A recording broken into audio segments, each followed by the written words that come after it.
Where your treasure is, there will your heart be also. God has given us unlimited treasures in His Word. Every time we open it, we can discover a new treasure or admire an old one.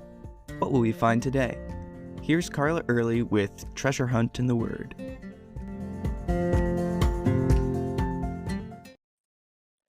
After you got saved, were you excited to tell people about it? Who did you tell first? In many countries, when a person comes to know Christ, even telling their family or close friends is dangerous. They could be thrown out of their families, ostracized by their communities, jailed, beaten, or even killed. And that's almost what happened to Saul. He'd originally traveled to Damascus with papers from the high priest, giving him authority to track down Christians.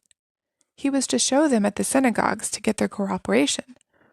But after his life-altering meeting with Jesus on the road to Damascus, and a meeting with Ananias, and a baptism, the first thing Saul did was to go to the synagogues of Damascus, not with papers from the high priest, but with the word of God, the gospel.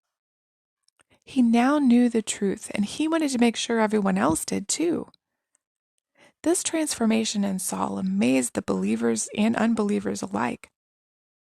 He confounded the Jews by proving Jesus was the Christ.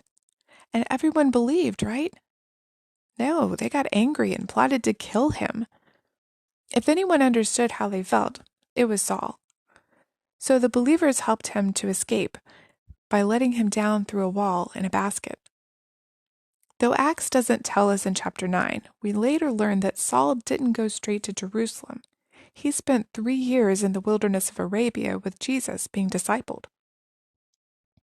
We don't know what all happened, but Saul says it was indescribable. And what he learned laid the foundation for the theology that we study in his letters to the churches. I often used to wonder why Jesus didn't pick Saul as one of his 12 disciples. The two would have been about the same age, perhaps Saul a bit younger. And he was in Jerusalem. Instead, Jesus picked mostly ignorant fishermen. They couldn't have made this stuff up, but a brilliant mind like Saul might have been able to.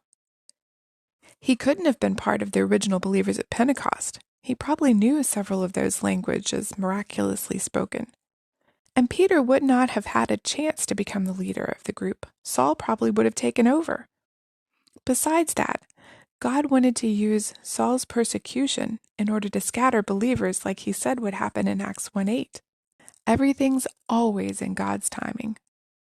When Saul arrived in Jerusalem, he of course wanted to join a local group of Christians and get to know the disciples. But they were all afraid of him. They thought he was trying to infiltrate their ranks. But Barnabas, remember him, son of encouragement? He took the chance.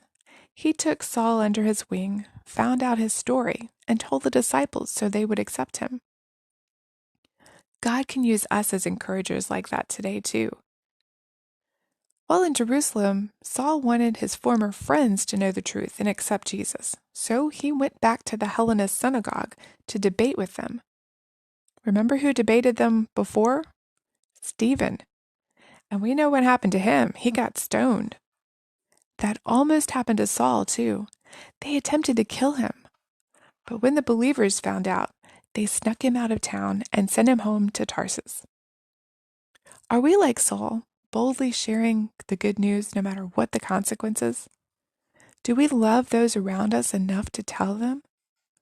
Who is God leading you to share the gospel with today? You can contact us at treasurehuntintheword@gmail.com.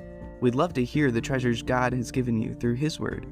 You can listen to other episodes at our website, which you can find in the description below.